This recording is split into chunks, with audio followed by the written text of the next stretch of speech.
চিলেকোঠার ঘরটিতে এতক্ষণ 100 পাহাড়ের একটা আলো জ্বলছিল। জানলা গলে সেই আলো রেখা গিয়ে পড়ছে গঙ্গার জলে। এখন জোয়ার, তাই গঙ্গার জল বেড়ে উঠেছে। সানবাঁধানো ঘাটের ওপর ঢেউয়ের ঝাপটা আজরে পড়ছে। একঘেয়ে একটানা শব্দ, মাঝে মাঝে বিরক্ত লাগে।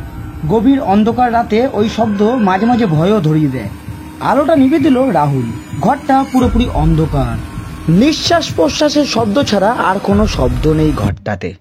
অথচ ঘরের মধ্যে একটা টেবিলের চারধারে গোল করে বসে আছে রাহুল, শৈবাল, মন্টু আর জয়ন্ত। টেবিলের মধ্যখানে একটা মোমবাতি রাখা আছে। রাহুল ফস করে দেশলাই জ্বালালো। ওদের তিনজনের মুখের দিকে তাকিয়েই রাহুল জ্বেলে দিল মোমবাতিটা। সেই চাপা আলোয় রাহুলের পাশে রাখা চেয়ারটার ওপর চোখ পড়ল সকলের। ওই চেয়ারটা অনিরুদ্ধের জন্য রাখা, কিন্তু ও এখনো আসেনি। অথচ ওর জন্যই এত সব আয়োজন। রাহুল বলল, নে শুরু করা যাক। চমকে উঠল ওরা। শৈবাল বলল, সে কি রে, অনিরুদ্ধই তো আসেনি। ও না এলে মিছিমিছি এইসব হাঙ্গামা কি দরকার? আর চ্যালেঞ্জ তো ওই জানিয়েছিল, তোর সঙ্গে বাজি তো ওই ধরেছিল। তাহলে তাহলে আবার কি, অনিরুদ্ধটা ভয় পেয়ে পালিয়েছে, তাই তো আসেনি। যখন ও আসেনি তখন প্ল্যানচেট আমরাই করব। নে শুরু কর দেখি। শৈবাল, জয়ন্ত আর মন্টুর মনে তখন একটাই চিন্তা, যার জন্য এইসব হচ্ছে সেই যখন এলো না, তখন এইসব করে আর কি লাভ। ওদের মনে পড়ে 2-3 দিন আগের কথা। রাহুল সেদিন বন্ধুদের কাছে লেকচার দিচ্ছিল, জোর গলায় বলছিল, ভূত টুত সব বাজে কথা রে, ভূতের কোনো অস্তিত্ব নেই। ভূত আত্মা এসব দুর্বল মনের মানুষের সৃষ্টি। ঠিক তখনই সেখানে এসে হাজির হলো অনিরুদ্ধ। রাহুলের কথা শুনে সে হেসে বলল, যা জানিস না তাই নিয়ে বেকার বেকার বাঘ বড়াই করিস কেন? রাহুল হো হো করে হেসে উঠল। ঠিক আছে, তুই প্রমাণ কর, বাজি ধর, 10 টাকা বাজি। অনিরুদ্ধ এক কথায় রাজি। ঠিক হলো আসছে শনিবার অমাবস্যা রাতে রাহুলের গঙ্গার ধারের বাড়ির চিলেকোঠা ঘরে প্ল্যানচেটে বসবে ওরা কয়েকজন। অনিরুদ্ধ প্ল্যানচেট করে ভূত নামাতে পারলে রাহুল হার স্বীকার করবে আর ওই বাজির টাকা তুলে দেবে অনিরুদ্ধর হাতে। অনিরুদ্ধর প্রস্তাবে সঙ্গে সঙ্গে অতি উৎসাহী বন্ধুদের মুখের ভাব পুরোপুরি বদলে যায়। কিছুক্ষণ আগেই যেই সব বন্ধু বান্ধবের মুখে কৌতূহলের হাসি ফুটে উঠেছিল, তাদের মধ্যে একটা আতঙ্ক দেখা গেল। মন্টু একটু বেশি ভীতু। সে বলল, না না, এইসব নিয়ে ঠাট্টা এর কি ভালো নয়। জয়ন্ত আর শৈবাল তাড়াতাড়ি সায় দিয়ে বলল, ঠিক বলেছিস, ঠিক। রাহুল শুধুমাত্র হাসলো আর বলল, একটা চ্যালেঞ্জের খেলা হচ্ছে আর তোদের তো থাকতেই হবে। তারপরেই একটু আঘাত দিয়ে বলল, ছি, তোরা এত ভীতু। সঙ্গে সঙ্গে 3 বন্ধুর মুখের ভাব আবার বদলে গেল। ওরা 3জনেই বলে উঠল, কে বলেছে থাকবো না? থাকবো, আমরা সবাই থাকবো। অনিরুদ্ধ বলল, বেশ, তাহলে প্ল্যানচেটে ডাকা হবে আমাদের কলেজের সদ্য মৃত দারোয়ান রাম সিংকে। সমস্বরে 3 বন্ধু বলে উঠল, কেন রে, এত লোক থাকতে বেকার বেকার রাম সিং কেন?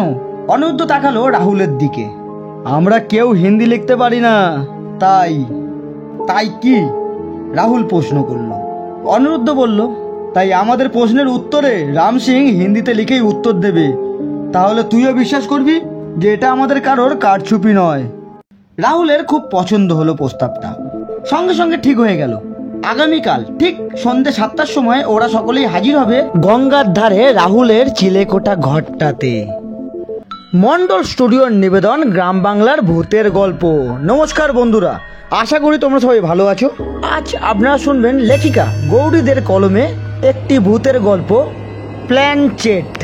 গল্পটি কেমন লাগলো অবশ্যই একটি কমেন্ট করে জানাতে ভুলবেন না। আর ভিডিওটি ভালো লাগলে অবশ্যই একটি লাইক করে চ্যানেলটিকে সাবস্ক্রাইব করে আমাদের পাশে থাকবেন। তা দেরি না করে শুরু করছি আজকের গল্প, প্ল্যানচেট। এবার রাহুল আরেকবার অনিরুদ্ধ শূন্য চেয়ারটার দিকে তাকিয়ে বাঁকা হাসলো।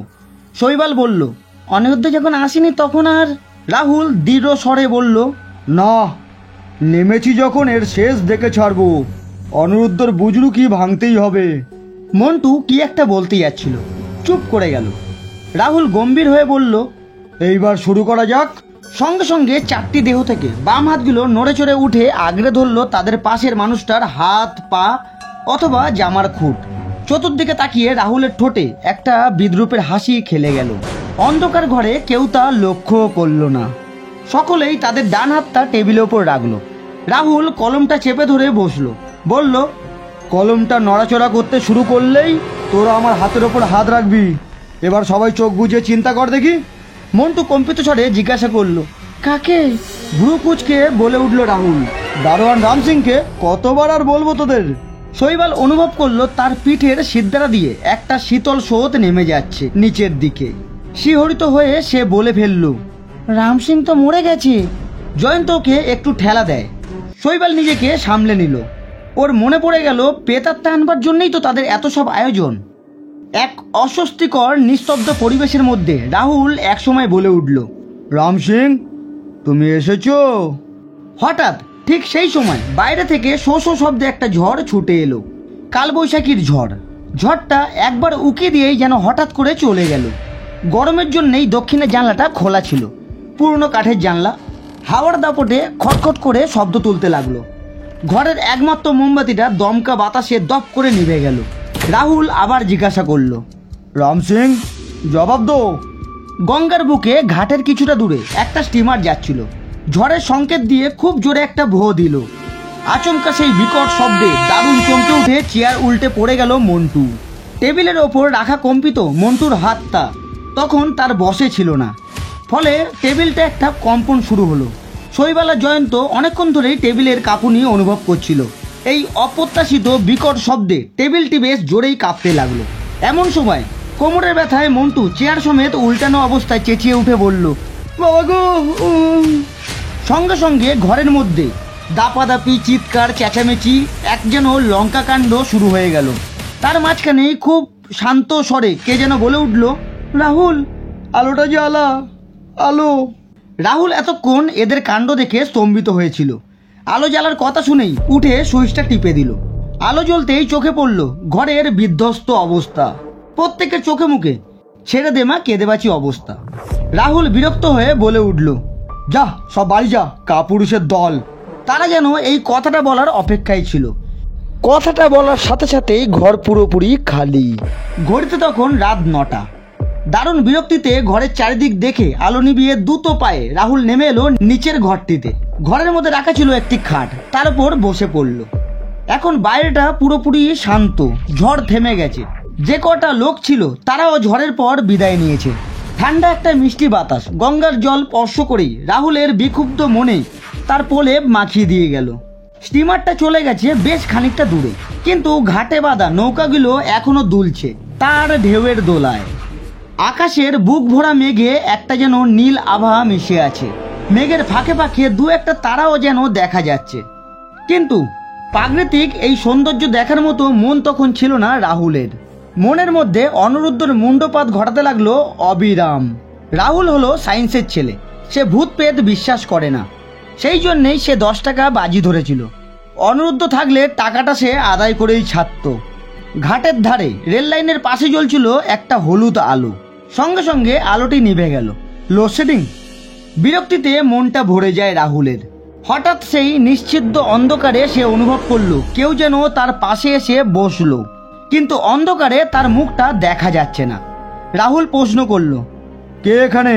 খিলখিল হাসির শব্দে পুরুষের কণ্ঠস্বর ভেসে এলো, দেরি হয়ে গেল বল, রাগ করেছিস? এক মুহূর্ত দেরি লাগলো না অনিরুদ্ধর গলার স্বরটা চিনতে। মনে মনে খুশি হলেও গম্ভীর হয়ে রাহুল বলল, এখন আর এসে কি হবে? একটু আগে এলে দেখতে পেতিস 3টে জ্যান্ত ভূতের কাণ্ডকলাপ। ভূত আছে না রে ভাই? কি বলিস অনিরুদ্ধ, ভূত আছে তো? রাহুলের বিদ্রুপ মাখা প্রশ্নের উত্তরে খুব ঠান্ডা গলায় বলে উঠল অনিরুদ্ধ, আছে, নিশ্চয়ই আছে। মানুষ মরে গেলেও তার আত্মার তো আর মৃত্যু হয় না। গীতায় আছে, বাসাংসি জীর্ণানি। থক থক, অনেক হয়েছে, এবার বাজির টাকাটা ছাড় দেখি। কিন্তু রাহুল, এখনো তো প্রমাণ করার সুযোগ আসেনি রে, আর আসবেও না। রাত অনেক হলো, এবার আমায় ক্ষমা দে ভাই। অনিরুদ্ধ বলল, আচ্ছা ঠিক আছে, কাল কলেজেই টাকাটা হিসাব হবে। হঠাৎ কি মনে হতে রাহুল বলল, তা তুই আজ রাতটা আমার বাড়িতে কাটিয়ে দে না। আর বাড়ি গিয়ে কাজ কি?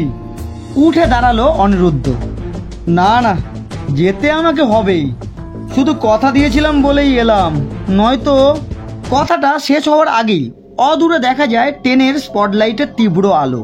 রাহুল বলল, তাহলে এসে আর কি লাভ হলো? অনিরুদ্ধ ফিসফিস করে বলল, লাভ লোকসানের হিসাবটা সঙ্গে সঙ্গে বোঝবার চেষ্টা করিস না, ওটা এমনি তোকে পরে ভাবিয়ে তুলবে।